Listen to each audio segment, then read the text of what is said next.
बड़ी आंत से हमें स्टार्ट करना है। बड़ी आंत हमने पढ़ा अपने जो हमारा पेट है, जो हमारा डाइजेस्टिव सिस्टम, पाचन तंत्र के बारे में, जो सबसे बड़ा तंत्र है हमारा, है ना। और इसमें बहुत सारे अंग होते हैं जो मुख से स्टार्ट होकर के और आपके एनस तक जाते हैं। ये सारे, इसमें कई सारे अंग आ जाते हैं, सबका अपना अपना अलग अलग कार्य होता है। इसमें हमने लगभग सारा पढ़ लिया था, इसमें बस ये छोटी बड़ी आंत वाला पर्चा था। तो बड़ी आंत को कॉलन भी बोलते हैं और पाचन का अंतिम चरण का हिस्सा होता है ये जो बड़ी आंत होती है, ठीक है ना। ये एक बड़ी नली होती है जो शरीर से अपशिष्ट को बाहर निकालती है। जो अवशोषण होना था, सब कुछ होना था, वो छोटी आंत तक हो जाता है। जो लास्ट बचता है वो बड़ी आंत में आकर के क्या होता है वो देखना है आपको। कोलन 6 फीट की होती है, मतलब 1.8 मीटर लंबा, परामर्श के ठीक नीचे होता है। छोटी आंत के ऊपर और पार्श्व सीमा के चारों ओर लिपटा होता है। अभी ऊपर पिक्चर थी उसमें जो बीच में थी पतली पतली, वो छोटी आंत थी। जो चारों तरफ बड़ी बड़ी चौड़ी चौड़ी है, जिसने एक स्क्वायर सा बनाया हुआ है, वो बड़ी आंत होती है, ठीक है। और बड़ी आंत पानी को अवशोषित करती है और अनेक सहजीवी बैक्टीरिया उसमें होते हैं जो अपशिष्टों को तोड़ के कुछ मात्रा में जो पोषक तत्व होता है लास्ट का बचा कुचा उसको निकाल लेते हैं और बड़ी आंत से मल गुदा मार्ग, गुदा नली के माध्यम से बाहर निकल जाता है, ठीक है। ये इसका मेन काम होता है। संरचना कैसी होती है इसकी? 4 ऊतकों से बनी होती है बड़ी आंत। क्या क्या है? म्यूकोसा, सब म्यूकोसा और आपका मस्कुलर परत और सिरोसा, इन चारों से मिलकर के बनी होती है। अब देखो पढ़ते हैं क्या क्या चीजें हैं। बड़ी आंत 4 ऊतकों के परतों से मिलकर बनी होती है। म्यूकोसा में सबसे भीतरी परत है जो सरल स्तंभाकार उपकला ऊतक से बनी होती है।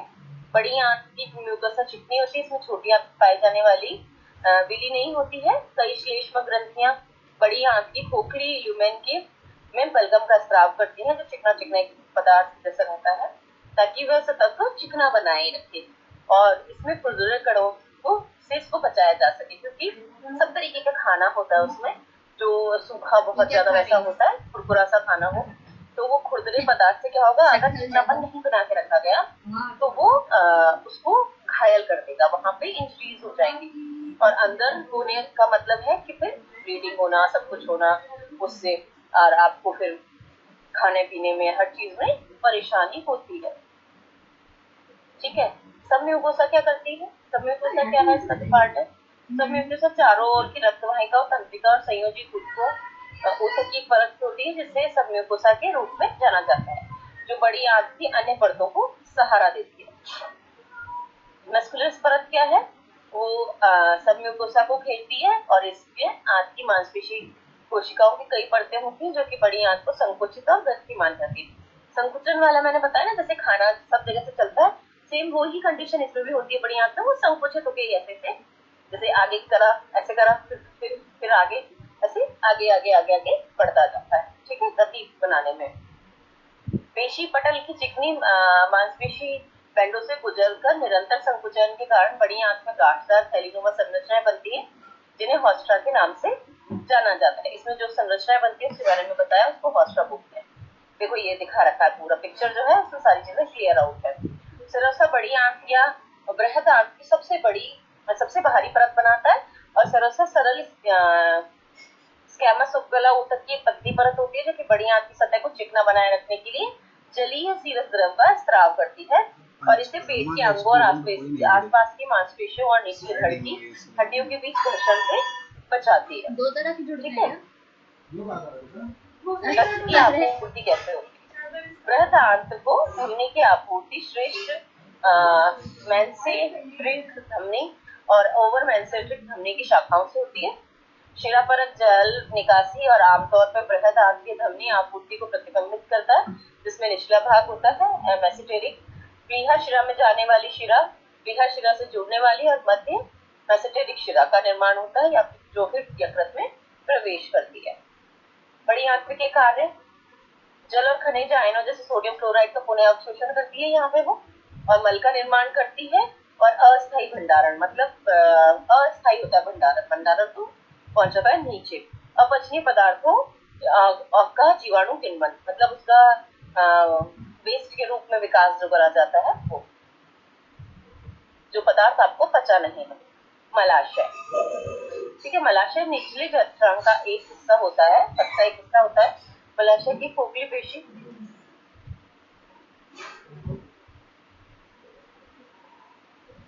नहीं, अभी नहीं, 8 बजे। मलाशय खोखली पेशी नली होती है जिसकी लंबाई लगभग 8 इंच और सबसे चौड़े बिंदु का व्यास 2.5 इंच का होता है। मलाशय सिग्माइड बृहदाकार विस्तार है और इसे गुदा से जोड़ता है। मलाशय त्रिकास्ती के आकार का अनुसरण करता है और एक विस्तारित खंड में समाप्त हो जाता है जिसे रेक्टल एम्पुला कहा जाता है। मल की गुदा नली के माध्यम से बाहर निकलने से पहले संग्रहित किया जाता है मल को, और मलाशय सिग्माइड बृहदाकार से जुड़ता है और श्रोणि तल की मांसपेशियों से गुजरते हुए गुदा नली से जुड़ा हुआ होता है। इसे सिग्माइड बृहदाकार के नीचे सिरे से लेके श्रोणि गुहा के पीछे त्रिकास्ती और कॉक्सिक्स की अग्र सतह तक फैला हुआ होता है। मल के लिए एक अस्थायी भंडारण स्थल के रूप में कार्य करता है।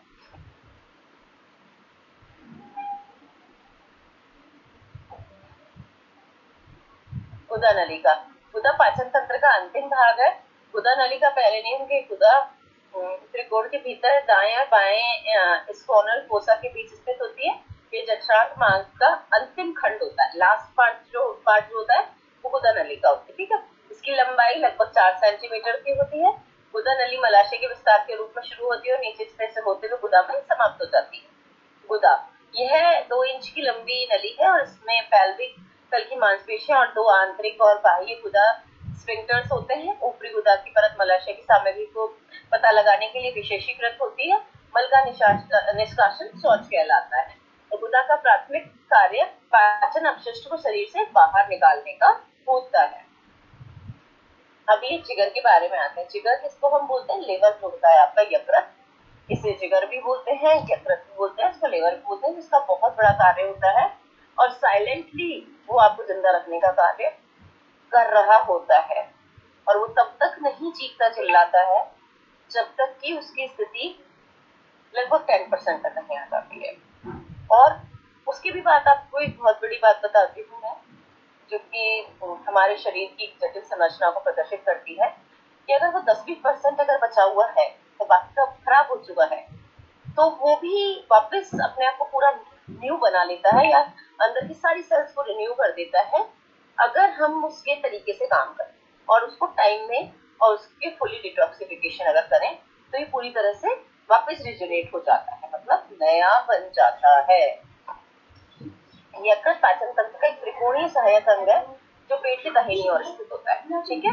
यकृत डायफ्राम से जस्ट नीचे छोटी आंत के ऊपर स्थित होता है। यकृत का वजन 3 पाउंड होता है और ये शरीर का दूसरा सबसे बड़ा अंग है। यकृत उदर गुहा के ऊपरी भाग में डायफ्राम के नीचे और पेट दाहिनी गुर्दे और आंतों के ऊपर स्थित होता है। लीवर चयापचय की एक प्रमुख भूमिका निभाता है, शरीर में कई कार्य करता है।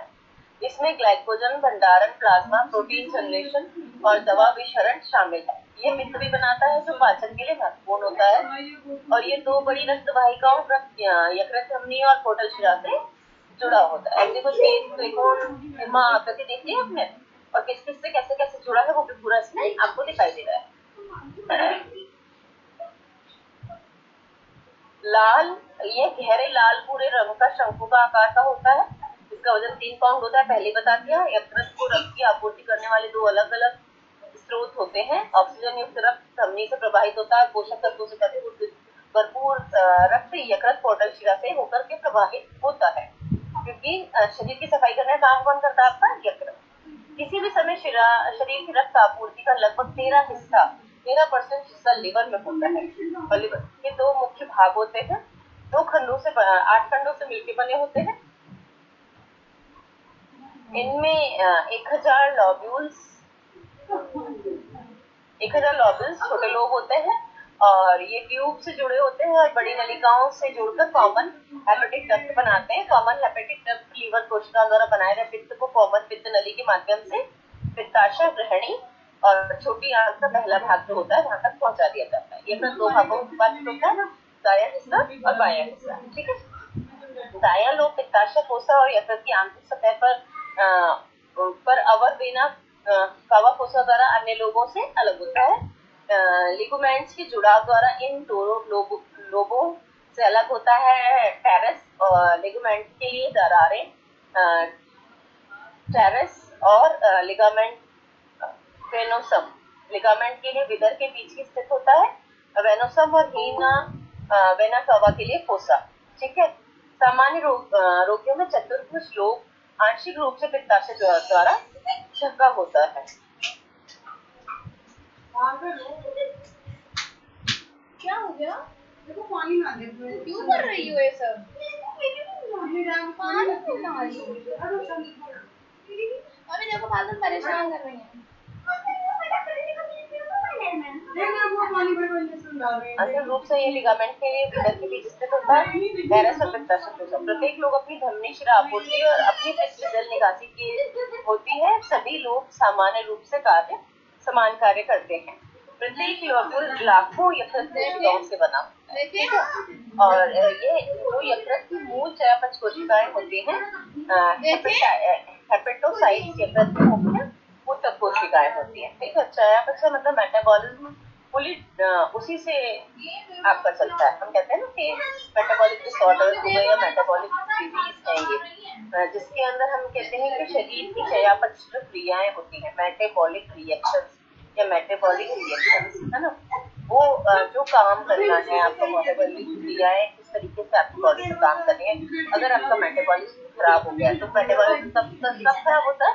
जब लीवर की मेटाबॉलिक कोशिकाएं सही से काम नहीं करती हैं तो आपको मेटाबॉलिक डिजीज होते हैं।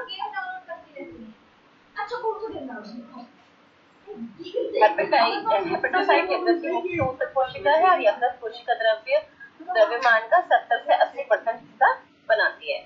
हेपेटोसाइट्स की बड़ी मात्रा के लिए रक्त एंडोप्लाज्मिक रेटिकुलम और मुक्त रोबोसोम्स होते हैं। हेपेटोसाइट्स निम्नलिखित में शामिल है प्रोटीन संश्लेषण, प्रोटीन भंडारण, कार्बोहाइड्रेट का रूपांतरण, कोलेस्ट्रॉल, पित्त लवण और फॉस्फोलिपिड का संश्लेषण और बहिर्जात और अंतर्जातीय पदार्थों का विषारण, संशोधन और उत्सर्जन। यकृत के मुख्य कार्य कहते हैं यकृत रक्त में लीवर यकृत आप कुछ भी बोलिए लीवर उसमें अधिकांश रासायनिक स्तरों का नियंत्रण करता है और पित्त नामक उत्पाद को बाहर निकालता है। यह लीवर से अपशिष्ट पदार्थों को बाहर निकालने में मदद करता है। पेट और आंतों से निकलने वाला सारा रक्त यकृत से होकर के गुजरता है। पेट और आंतों से जितना होता है यकृत से होकर निकलता है तो सफाई करने वाली बात है। ठीक है। यकृत इस रक्त को संसाधित करता है, पोषक तत्वों को तोड़ता है, संतुलित करता है, बनाता है और दवाओं को ऐसे रूप में चयापचय करता है जो कि शरीर के बाकी हिस्सों के लिए उपयोग में आसान हो जाए और जो कि गैर विषैले हो। पित्त का उत्पादन जो कि अपशिष्ट को बाहर निकालने और पाचन के दौरान छोटी आंत में बने वसा को तोड़ने में मदद करता है। रक्त प्लाज्मा के लिए कुछ प्रोटीन का उत्पादन, शरीर में वसा को ले जाने में मदद करने के लिए कोलेस्ट्रॉल और विशेष प्रोटीन का उत्पादन, भंडारण के लिए अतिरिक्त ग्लूकोज और ग्लाइकोजन में बदलना, ग्लाइकोजन को बाद में ऊर्जा में के लिए वापस ग्लूकोज परिवर्तित किया जा सकता है आवश्यकता के अनुसार जैसी जरूरत हमारे शरीर को। अमीनो एसिड में रक्त का विनिमय जो प्रोटीन के निर्माण खंड बनाते हैं। हीमोग्लोबिन को उसके लोह तत्व के उपयोग के लिए संसाधित करना। यकृत लोगों को संग्रहित भी करता है। तो जैसे अगर किसी में हीमोग्लोबिन की कमी हो जाती है, जैसे आपने देखा होगा कि अगर पीलिया बीमारी अगर होती है तो उसमें कलर आपका येलो हो जाता है और खून की कमी हो जाती है, तो वो इसलिए हो जाती है क्योंकि वहां पे आपका लोह का संग्रहण भी होता है जो कि हीमोग्लोबिन का मेन वो होता है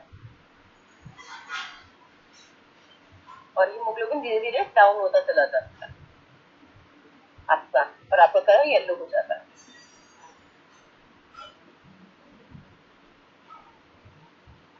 जहरीले अमोनिया का यूरिया में रूपांतरण। यूरिया प्रोटीन चयापचय का अंतिम उत्पाद है और मूत्र को में उत्सर्जित होता है। रक्त से नशीली दवाओं और अन्य विषैले पदार्थों को साफ करना भी इसका कार्य है। रक्त के थक्के को नियंत्रण करना भी इसका कार्य है। रक्त के थक्के क्या चीज होती है? जैसे कहीं पे आपको चोट लगी, कट गया, तो मैंने यहाँ कट गया तो खून आना थोड़ी देर बंद हो जाता है ना, सभी के साथ ही होता है। तो वो कैसे बंद होता है? एक जालीनुमा वो बन जाता है, थक्का बन जाता है यहाँ पे आकर के, जैसे कि वेब होता है ना, मकड़ी के जाला। वो मकड़ी के जाले में अगर आप उधर से करें तो कुछ निकलेगा नहीं निकलेगा, तो ऐसे मकड़ी का जाला जैसे एक स्ट्रक्चर बन जाता है जिस जगह पे हमारे कट लगा होता है, और उसपे आप देखेंगे कि जब ब्लड आना बंद होता है तो बाहर एक पानी जैसा द्रव्य आता है ना, तो वो होता है अपना रक्त का थक्का। उस थक्के के बनने के कारण ही हमारे कहीं भी चोट लगने के बाद आपका खून आना बाहर बंद होता है। उसको नियंत्रित करने का कार्य कौन करता है? यकृत करता है। प्रतिरक्षा कारक बनाकर के रक्त प्रभाव में बैक्टीरिया को हटाकर संक्रमण का प्रतिरोध करना, लाल रक्त कोशिकाओं में भी बिलीरुबिन की निकासी। यदि बिलीरुबिन का संचय होता है तो त्वचा और आंखें पीली हो जाती है। अगर बिलीरुबिन बाहर नहीं निकल रहा है तो क्या हो जाता है? आपकी आंखें और त्वचा पीली होने लग जाती है। ठीक है, ये क्या कर रही हो? पापा से बताएंगे। क्या चीज होती है? ठीक है, तो इसमें हम पढ़ते हैं पित्ताशय नाशपाती के आकार का अंग है जो यकृत द्वारा उत्पादित पित्त के लगभग 50 मिलीलीटर को तब तक संग्रहित रखता है जब तक शरीर के पाचन की ये इसकी आवश्यकता नहीं होती है। ये मनुष्यों में लगभग 7 से 10 सेंटीमीटर लंबा होता है, गहरे रंग का होता है, गहरे हरे रंग का। तो जो पित्त होता है उसका कलर भी ग्रीन कलर का होता है ना। पित्ताशय में एक मांसपेशी दीवार होती है जो कोलेसिस्टोकाइनिन नामक पेप्टाइड हार्मोन की प्रतिक्रिया स्वरूप से गुड़ती है, जो छोटी आंत द्वारा संश्लेषित होता है। पित्ताशय मानव पित्त प्रणाली का एक अंग है जो कि पित्त के उत्पादन, भंडारण और परिवहन से जुड़ा होता है। पित्त एक पीले भूरे रंग का तरल पदार्थ है जो यकृत द्वारा निर्माण होता है। मतलब ये एकदम पीले भूरे रंग का नहीं होता है, हल्का ग्रीनिश सा इसका टोन होता है, और छोटी आंत में वसा युक्त खाद्य पदार्थों को तोड़कर पाचन के लिए उपयोग के लिए बनाना इसका काम है। पित्ताशय का भंडारण क्षमता लगभग 50 ml होती है। ये देखिए, अब इसका पिक्चर दे रखा है, नाशपाती जैसा आकार है, उल्टी नाशपाती जैसा, ठीक है ना। तो अगर इसे यूं आप सीधा कर दोगे तो क्या हो जाएगा? बिल्कुल नाशपाती जैसा लगेगा। ठीक, पित्ताशय के भाग कौन से थे? 3 भागों में विभाजित किया गया। फंडस पित्ताशय का गोलाकार और दूरस्थ भाग होता है, और क्लेविकुलर रेखा में यकृत की निचली सीमा से आगे तक फैला होता है तथा पूर्वकाल उदरीय गुहा उदरी दीवार को छू जाता है। पित्ताशय की थैली फंडस के लिए एक नैदानिक लैंडमार्क का स्तर है। दाएं रेक्टल एब्डोमिनियस और कॉस्टल मार्जिन की पार्श्व सीमा की चौड़ाई पर इस बिंदु पर एक बढ़े हुए पित्ताशय की थैली को चिकित्सीय रूप से देखा जा सकता है। पित्ताशय की थैली का सबसे बड़ा हिस्सा क्या है? उसकी बॉडी है। यह यकृत के पार्श्व ओवर पहलू अनुप्रस्थ बृहदांत्र और ग्रहणी के ऊपरी भाग के समीप स्थित होता है। पित्ताशय की थैली पतली होकर के सिस्टिक वाहिनी के साथ निरंतर हो जाती है जो पित्त वृक्ष में जाती है। पित्ताशय की परतें कौन सी है? अलग अलग परतें होती है इसके लिए, म्यूकोसा, एपिथेलियम, लेमियन, म्यूकोरिस, पेरीमस्कुलर और सेरोसा। उत्तरा कोशिकाओं की पतली परत होती है जो पित्ताशय के अंदर तक सबसे करीब होती है। लैमिना प्रोपिला ढीले संयोजित ऊतकों की परत होती है जो उत्तरा सब मिलकर म्यूकोसा का निर्माण करता है। मस्कुलर चिकनी मांसपेशी ऊतक की परत जो पित्ताशय को सिकुड़ने और डालने का कार्य करती है। पेरीमस्कुलर एक रेशेदार संयोजी ऊतक परत है जो पेशी को घेरती है, और सेरोसा एक चिकनी झिल्ली है जो पित्ताशय के बाहर के आवरण का निर्माण करती है। रक्त की आपूर्ति कैसे होती है? पित्ताशय की रक्त की अधिकांश आपूर्ति सिस्टिक धमनी से होती है, और ये दाएं यकृत धमनी की एक शाखा है जो सामान्य यकृत धमनी से निकलती है। ये संवहनीय आपूर्ति के शारीरिक रूपांतर भी अक्सर पाए जाते हैं। सामान्य पित्त नली उच्च यकृत दाएं गैस्ट्रिक गैस्ट्रोड्यूनल और पार्श्ववर्ती बेहतर पैंक्रियाटिक ट्यूबुलर धमनियों से रक्त प्राप्त करती है। सर्जरी के दौरान सिस्टिक और सामान्य पित्त नलिकाओं को पर्याप्त छिड़काव को सुनिश्चित करने के लिए इन छोटी वाहिकाओं को संरक्षित किया जाना चाहिए। ये सर्जरी के टाइम वाली सिचुएशन है ना, अभी हमारा इससे ज्यादा काम नहीं है। पित्ताशय से यकृत पैरेंकाइमा की छोटी शिराओं द्वारा यकृत के पित्ताशय बिस्तर में सीधे खाली होने से होते हैं। पित्ताशय के कार्य मुख्य रूप से पित्त एक भंडार के रूप में कार्य करता है जो हेपेटोसाइट्स के स्तर पर संश्लेषित किया जाता है। भोजन का सेवन करते समय आंतों में वसा और प्रोटीन की जो उपस्थिति होती है कैलोसिस्टिक आयनिन की रिहाई को सूचित करती है जो पित्ताशय की थैली इसके शरीर और गर्दन और सिस्टिक और एक्स्ट्रा हेपेटिक नलिकाओं के स्तर पर कार्य करती है। पेप्टाइड हार्मोन पित्ताशय के शरीर के संकुचन और पित्ताशय की गर्दन और शीतल का एक साथ कारण बनता है। अग्नाशय पे आ जाते हैं हम। अग्नाशय 12 से 15 सेंटीमीटर लंबा होता है। मांसल अंग है, इसमें शरीर और पूंछ शामिल है। यह पेट के पीछे स्थित होता है और इसका असर गहनी के वक्र में टिका रहता है। गहनी का जो वक्र वाला हिस्सा होता है, टेढ़ा वाला टिका होता है। ठीक है। शरीर और पूंछ और पार्श्व में फैली होती है, जिसमें पूंछ की हाथ संपर्क में होती है। इसमें मिश्रित ग्रंथि माना जाता है, क्योंकि ये बहिस्रावी और अंतःस्रावी दोनों के रूप में काम करता है। अग्नाशय इसमें बहिस्राव भी होता है, अंतःस्राव भी होता है, दोनों तरीके का स्राव इसमें होता है, इसलिए इसे मिश्रित ग्रंथि भी बोलते हैं। एक बहिस्रावी ग्रंथि के रूप में ये प्रोटीएज, अग्नाशय, लाइपेज, एमाइलेज और क्षारीय पदार्थों पाचन एंजाइम को इस नली में स्रावित करती है, जो छोटी आंत में जाकर के खाली हो जाता है। और अग्नाशय दीपिका नामक कोशिकाओं का समूह अंतःस्रावी भाग के रूप में कार्य करता है, जो अग्नाशय के कुल वजन का केवल 1% होता है। पूरी ग्रंथि में लगभग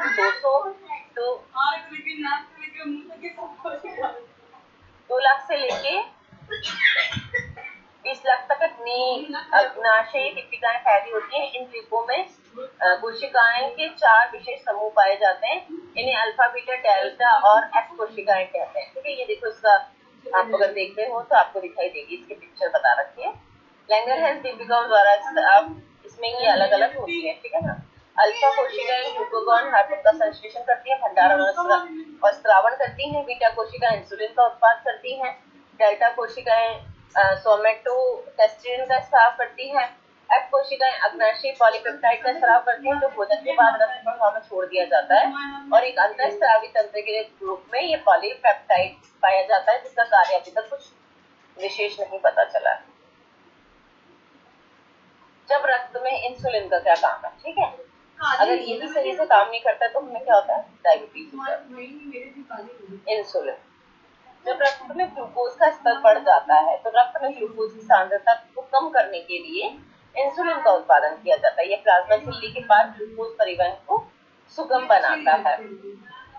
इंसुलिन ग्लाइकोजेनेसिस द्वारा ग्लूकोजन को ग्लाइकोजन में रूपांतरित करने की प्रक्रिया को बढ़ाता है, जिससे बाद में रक्त में संग्रहित किया जाता है। यकृत रक्त ग्लूकोज का एक तैयार स्रोत होता है। इंसुलिन द्वारा ग्लूकोज का फैटी एसिड के रूप में रूपांतरण बढ़ाया जाता है। ग्लूकागॉन, जब रक्त में ग्लूकोज की सांद्रता कम हो जाती है तो ग्लूकागॉन यकृत को ग्लाइकोजन में परिवर्तित करने के लिए उत्तेजित करता है, और ये परिवर्तित हो जाता है ग्लाइकोजेनोलाइसिस में। इस परिवर्तन को बोलते हैं, जिसके कारण यकृत में ग्लूकोज का स्तर बढ़ जाता है।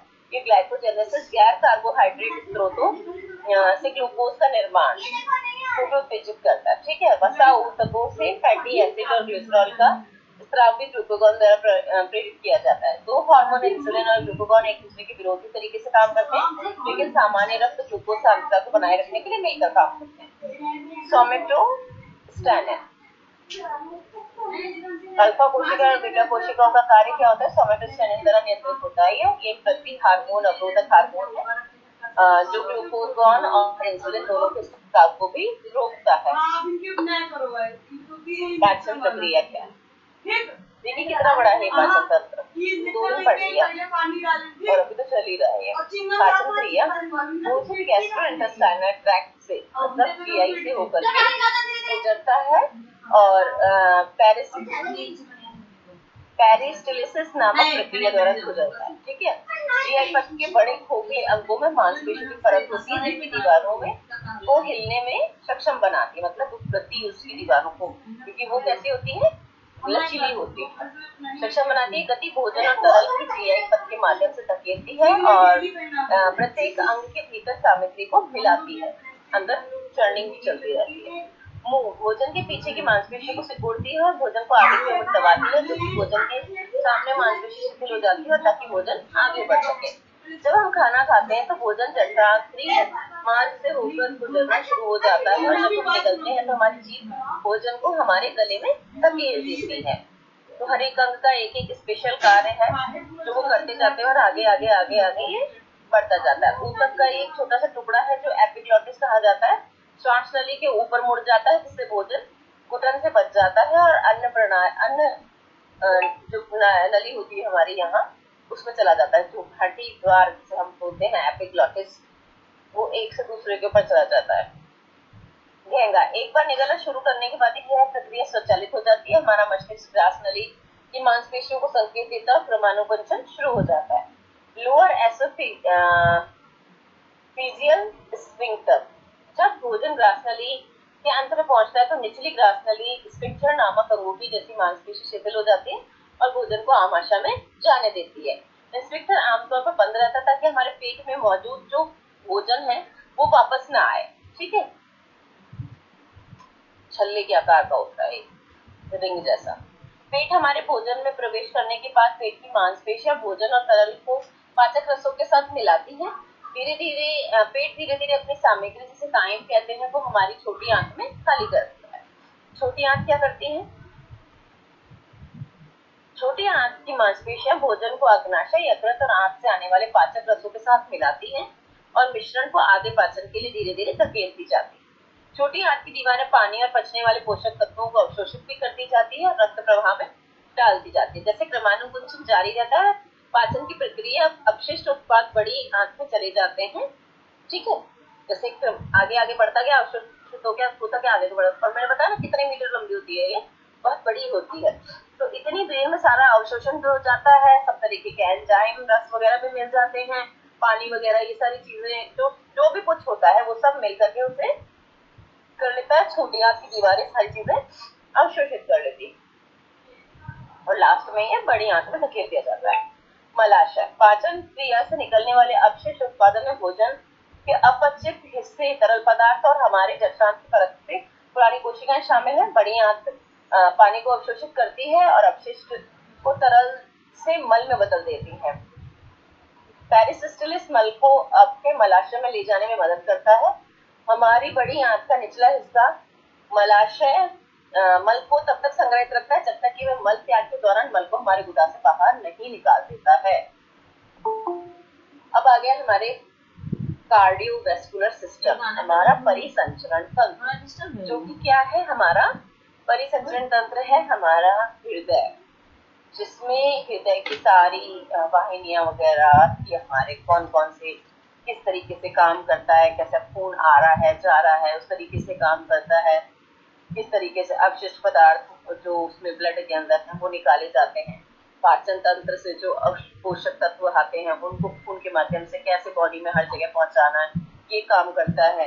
ये एक ऐसा मस्कुलर अंग है, मतलब ऐसा मसल्स का बना हुआ, पेशियों का बना हुआ अंग है जो आप जिस दिन से पैदा होते हैं उस दिन से लेके तब तक धड़कता है नॉन स्टॉप, जब तक कि आप चले नहीं जाते। उसने धड़कना एक पल के लिए बंद किया और हमारी जीवन लीला समाप्त हो गई। तो ये एक बहुत एसेंशियल अंग है जिसका हम ख्याल भी नहीं रखते, क्योंकि ये बिना कुछ कहे दिन रात काम करता है, उसको रेस्ट करने का कोई टाइम नहीं होता है। हृदय संवहनी प्रणाली, जिसे परिसंचरण तंत्र भी कहते हैं, ये अंग तंत्र है जो शरीर की सभी कोशिकाओं से पदार्थों का परिवहन करता है। हृदय वाहिनी प्रणाली द्वारा ले जाए जाने वाले पदार्थों में फेफड़ों से ऑक्सीजन, पाचन तंत्र से पोषक तत्व, अंतःस्रावी तंत्र ग्रंथियों से हार्मोन और पूरे शरीर की कोशिकाओं से अपशिष्ट पदार्थ शामिल होते हैं। ठीक है, कार्डियोवैस्कुलर हमारे ये हार्ट का पूरा डायग्राम है, देख लीजिए इसमें सब कुछ, left article, ventricle, right ventricle, intravascular system, apex, सब कुछ है इसके अंदर। अगर ये याद कर लिया तो आपको उसकी पूरी संरचना याद हो जाएगी। ठीक है ना?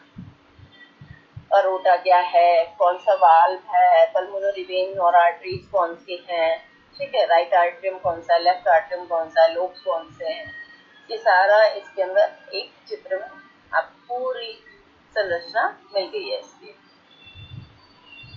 शरीर के होमोस्टेसिस को बनाए रखने के लिए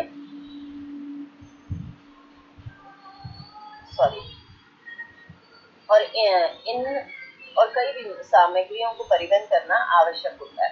हृदय प्रणाली के मुख्य घटक हृदय, रक्तवाहिकाएं और रक्त है। हृदय वाहिनी प्रणाली के कार्य क्या है? ऑक्सीजन और कार्बन डाइऑक्साइड का परिवहन करना, शरीर में ऑक्सीजन की आपूर्ति करना हृदय संबंधी प्रणाली का सबसे आवश्यक कार्य है, क्योंकि बिना ऑक्सीजन के शरीर काम नहीं कर सकता और उसको ले जाने का जो माध्यम है वो क्या है? रक्त है। और इस काम को कौन करता है? हार्ट करता है। ऑक्सीजन और कार्बन डाइऑक्साइड परिवहन क्या है? यह सबसे महत्वपूर्ण कार्य बताई दिए। पोषक तत्व और अपशिष्ट पदार्थों का परिवहन, देखो जैसे कि वो ऑक्सीजन ले रहा है, पोषक तत्वों को पहुंचा रहा है, तो अपशिष्ट पदार्थों को भी ला रहा है और कार्बन डाइऑक्साइड को भी ले जा रहा है। तो वो अपशिष्ट पदार्थ है शरीर के, जिनको बाहर निकालना भी उसका कार्य है। वो जिस तरीके से बाहर निकलते उस तरीके से उसे बाहर निकाला जाता है। शरीर को पोषक तत्व पहुंचाना हृदय संबंधी प्रणाली का एक अन्य और महत्वपूर्ण कार्य है। पेट और आंतों में भोजन के पचने के बाद इससे घटक पोषक तत्व रक्त प्रवाह में अवशोषित हो जाते हैं और इन पोषक तत्वों शर्करा, वसा, प्रोटीन, विटामिन, खनिज, लवण वगैरह ये सब कुछ शामिल है और इसे इतनी अमीनो एसिड्स कहा जाता है। रोग सुरक्षा और उपचार, परिसंचरण तंत्र, रोग से लड़ने वाली कोशिकाओं और प्रोटीनों के लिए राजमार्ग तथा प्रतिरक्षा प्रणाली के लिए संदेश वाहक का कार्य करता है। राजमार्ग कैसे होता है? वीवीआईपी है ना, जिसमें वीवीआईपी चल सकते हैं, नॉन स्टॉप आप वहां गाड़ी दौड़ा सकते हो। तो ये राजमार्ग का कार्य करता है कोशिकाओं और प्रोटीन के लिए, ठीक है। और प्रतिरक्षा प्रणाली के लिए संदेश वाहक का, कि भाई ये आपका मैसेंजर है, आपको बताता फिर रहा है कि कहाँ पे क्या कमी है, कहाँ पे क्या नहीं है, और इस तरीके से चलाना है आगे। रोग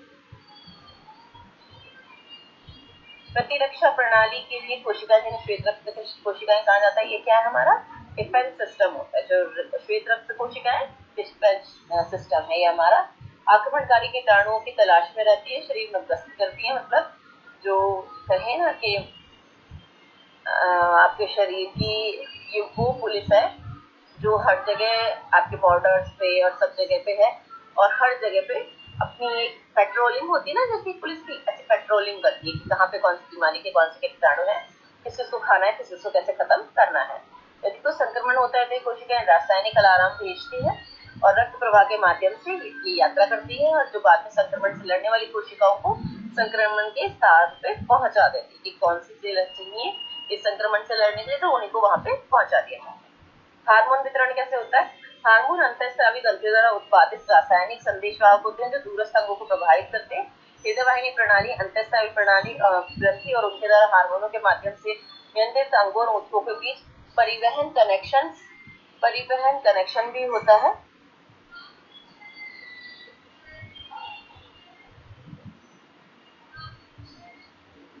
शरीर के तापमान का विनिमय किस प्रकार से करती है?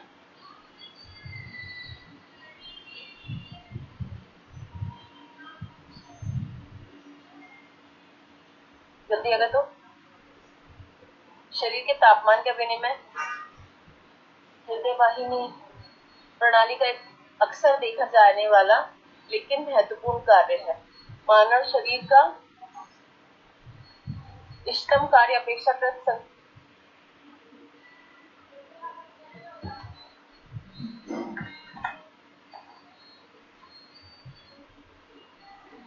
शरीर के तापमान का विनिमय हृदय वाहिनी प्रणाली का एक अक्सर अनदेखा किया जाने वाला लेकिन महत्वपूर्ण कार्य है। ये हमारे बॉडी के टेम्परेचर को भी यही बना के रखता है, जो आपका हार्ट होता है। जैसे कि आपने अगर देखा होगा जिनका बीपी लो होता है उनका टेम्परेचर हमेशा कम होता है, पैर ठंडे होना, ये सब उनकी वो रहती है। और जिनका बीपी हाई होता है उनका शरीर थोड़ा अपेक्षाकृत गर्म होता है। तो उसके टेम्परेचर का विनिमय करने का काम भी हृदय वाहिनी प्रणाली ही करती है।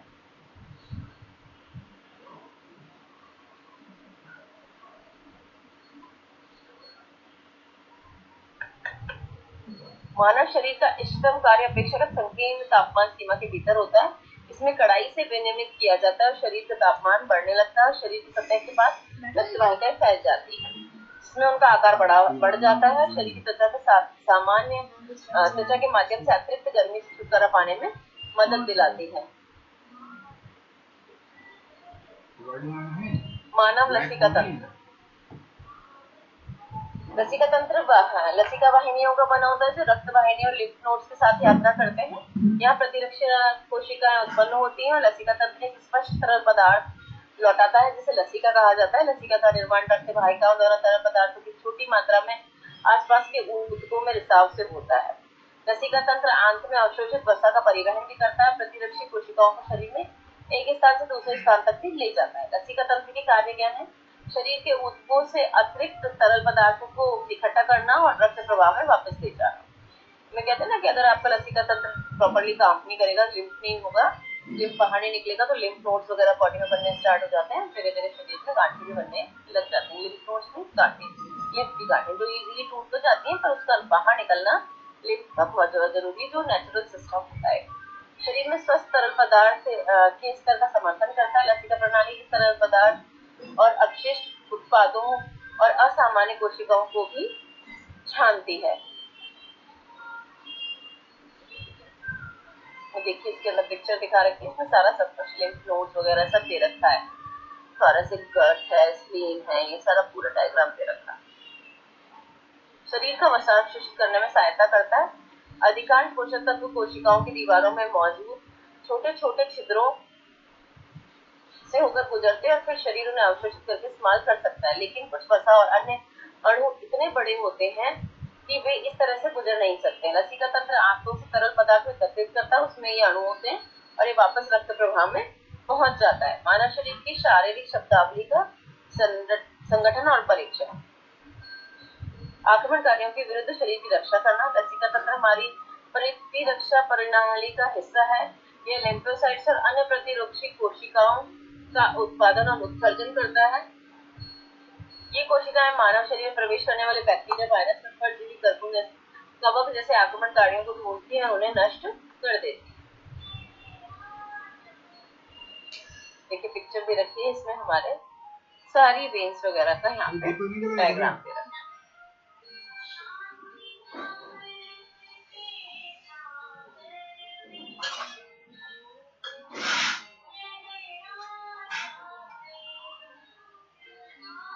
परिचय। परिसंचरण तंत्र रक्त वाहिनी और हृदय से मिलकर एक नेटवर्क होता है।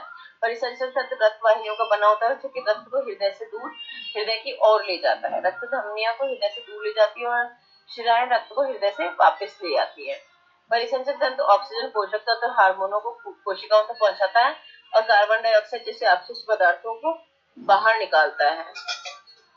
परिसंचरण तंत्र का महत्वपूर्ण हिस्सा रक्त, प्लाज्मा और रक्त कोशिकाओं का एक संयोजन जो कि पूरे शरीर में घूमता है।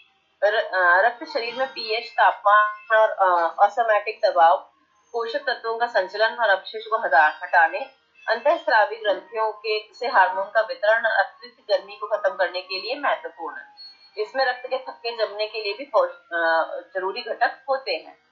रक्त कई घटकों से मिलकर बना होता है। इसमें लाल रक्त कोशिकाएं, श्वेत रक्त कोशिकाएं, प्लेटलेट्स, प्लाज्मा शामिल है और इसमें जमावट कारक और सीरम भी शामिल है। यह वह माध्यम है जिसके माध्यम से पोषक तत्व और ऑक्सीजन जैसे सभी आवश्यक तत्व कोशिकाओं तक स्थानांतरित होते हैं और सभी चयापचय अपशिष्ट कोशिकाओं से स्थानांतरित होते हैं। मानव शरीर के वजन का लगभग 7 से 8% रक्त होता है। यह रक्त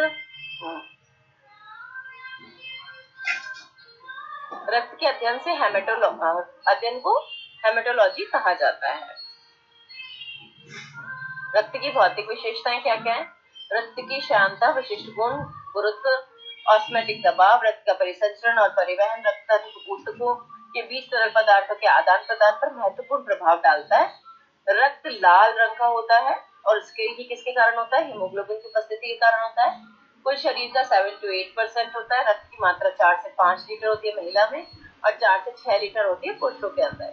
श्यानता क्या है? पानी से 3.4 से लेके 5.4 गुना अधिक तक। विशिष्ट गुरुत्व इसका क्या है? 1.045 से लेकर के 1.065 तक होता है। पीएच इसका 7.4 होता है। तापमान 38 डिग्री सेंटीग्रेड होता है और ऑस्मैटिक इसका दबाव 25 से 30 mmHg होता है। ठीक है, इसकी संरचना क्या है चलो पढ़ लेते हैं, फटाफट थोड़ा सा कार्य कल पढ़ेंगे। रक्त की संरचना, ये एक परिसंचरित ऊतक है जो कि तरल पदार्थ, प्लाज्मा और कोशिकाओं से बना होता है। रक्त के कोशिकीय घटे होते हैं एरिथ्रोसाइट्स, लाल रक्त कोशिकाएं, आरबीसी, ल्यूकोसाइट्स, रक्त कोशिकाएं, डब्ल्यूबीसी, थ्रोम्बोसाइट्स और प्लेटलेट। मात्रा के हिसाब से प्लाज्मा 54% होता है, आरबीसी पूरे रक्त का लगभग 45% होती है, श्वेत रक्त कोशिकाएं लगभग 7.7% होती है और प्लेटलेट्स 1% से भी कम बन सकते हैं। हालांकि यह द्रव्य निलंबित कोशिकाओं से बना होता है, फिर भी रक्त को एक ऊतक माना जाता है क्योंकि ये तकनीकी रूप से एक प्रकार का बाह्य कोशिकीय मैट्रिक्स होता है। रक्त के कार्य क्या है? रक्त एक तरल संयोजी ऊतक है जो कि रक्त की कोशिकाएं 55% प्लाज्मा और 45% रक्त कोशिकाओं की बनी होती है। इसमें लाल रक्त कोशिकाएं, सफेद रक्त कोशिकाएं, प्लेटलेट शामिल होते हैं। रक्त में निलंबित प्लाज्मा में निलंबित इन जीवित कोशिकाओं के कारण रक्त को एक तरल संयोजी ऊतक माना जाता है। ये शरीर का एकमात्र तरल ऊतक है। अगर क्वेश्चन आता है आपका तो आपके शरीर का एकमात्र तरल ऊतक है वो क्या है, क्या क्या इसका कार्य है, क्या इसकी संरचना है, इस सब में ये क्वेश्चन इस तरीके से आता है आपको कंफ्यूज करने के लिए। आपको पता होना चाहिए कि जो शरीर का एकमात्र तरल ऊतक कौन सा? रक्त है। रक्त हार्मोन और पोषक तत्वों का परिवहन करता है, अंतःस्रावी और पाचन कार्यों में मुख्य भूमिका निभाता है। अंतःस्रावी ग्रंथियों द्वारा स्रावित कुछ हार्मोनों को लक्षित अंगों और ऊतकों तक पहुंचाता है। पचे हुए भोजन में से तत्व छोटी आंत और माइक्रोविली में कोशिकाओं के माध्यम से रक्त प्रवाह में अवशोषित हो जाते हैं और इन पोषक तत्वों में खनिज, fatty acid, glucose, amino acid और विटामिन शामिल होते हैं। रक्त ऑक्सीजन प्रदान करता है, शरीर के कार्बन डाइऑक्साइड से बाहर निकालता है। इसमें हवा में से रक्त फेफड़ों में से ऑक्सीजन को अवशोषित कर लेता है, पूरे शरीर में ऑक्सीजन पहुंचाता है, बेकार कार्बन डाइऑक्साइड को बाहर निकालता है और वो फेफड़ों के माध्यम से हवा में बाहर चली जाती है। तापमान का विनिमय किस तरह करता है? रक्त पूरे शरीर की गर्मी को अवशोषण करके वितरण को बनाए रखता है और गर्मी उत्सर्जन और संरक्षण के माध्यम से हेमेटोस्टेसिस को बनाए रखने में मदद करता है। प्लेटलेट्स की मदद से ये रक्त का थक्का बनाता है। जब रक्त वाहिनी किसी भी तरह फट जाती है, मैंने अभी बताया रक्त का थक्का कैसे बनता है, वो वैप जैसा बनना, मतलब मकड़ी के जाले जैसा बन करके उसमें प्लेटलेट्स और वो सारी चीजें फट जाती है। थ्रोम्बोसिस एक होता है, उसे थ्रोम्बोसाइट्स भी कहा जाता है। प्लेटलेट्स में ये कारण ये होता है कि घायल यानी क्षेत्र में एकत्रित होकर के एक प्लग के अंदर बनाते हैं। प्रोटीन प्लेटलेट्स प्लग को पूरा करने के लिए फाइब्रिन नामक धागे बनाते हैं। रक्त अपशिष्ट उत्पादों को गुर्दे और यकृत तक पहुंचाता है। रक्त अपशिष्ट पदार्थों को अंगों तक पहुंचाता है, वे बाहर निकालता है। निष्कासन की प्रक्रिया के लिए कार्य करते हैं। ये गुर्दे रक्त प्लाज्मा में यूरिया, कैरेटिनिन, यूरिक एसिड जैसे पदार्थों को छानकर मूत्रवाहिनी में डाल देते हैं। लीवर रक्त से विषैले पदार्थों को बाहर निकालता है। पाचन के दौरान ये रक्त को साफ कर देता है जो कि शरीर के बाकी हिस्सों में वापस भेजने के लिए विटामिनों से समृद्ध किया जाता है। लाल रक्त कोशिकाएं प्रचुर मात्रा में पाई जाने वाली जीवित कोशिकाएं होती हैं। ये रक्त 55%, प्लाज्मा 45% निर्मित तत्व है। लाल रक्त कोशिकाओं में एरिथ्रोसाइट्स भी कहा जाता है इनको। और लाल रक्त कोशिकाएं डिस्क के आकार की होती हैं, लचीली होती हैं, बायोत्तल होती हैं। लाल रक्त कोशिकाओं के महत्वपूर्ण कार्य फेफड़ों से ऑक्सीजन को शरीर की पूरी कोशिकाओं तक पहुंचाना होता है। ठीक है। और डब्ल्यूबीसी क्या करते हैं? रोगों से लड़ते हैं। अब ये तो बहुत बड़ा हो जाएगा डब्ल्यूबीसी अगर पढ़ने से, क्योंकि इसका तो बहुत बड़ा काम होता है और उसके बाद में प्लाज्मा वगैरह सब आ जाता है। चलो भी नेक्स्ट इसमें पढ़ लेंगे हम, कोई बात नहीं। डब्ल्यूबीसी से स्टार्ट करेंगे, ठीक है। चलिए, कुछ पूछना है किसी को तो पूछ लीजिए आप।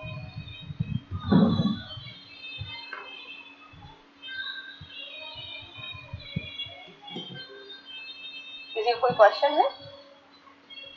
नहीं तो फिर आज की क्लास को यहीं पे हम खत्म कर दें। नेक्स्ट क्लास आपकी फ्राइडे को होगी। पढ़ के आना सब आप रक्त के बारे में, डब्ल्यूबीसी और प्लाज्मा सेल्स वगैरह बाकी की जितना सब कुछ है वो कल पढ़ेंगे, ठीक है। जी मैम, नमस्ते। नमस्ते सभी को, जय श्री कृष्ण।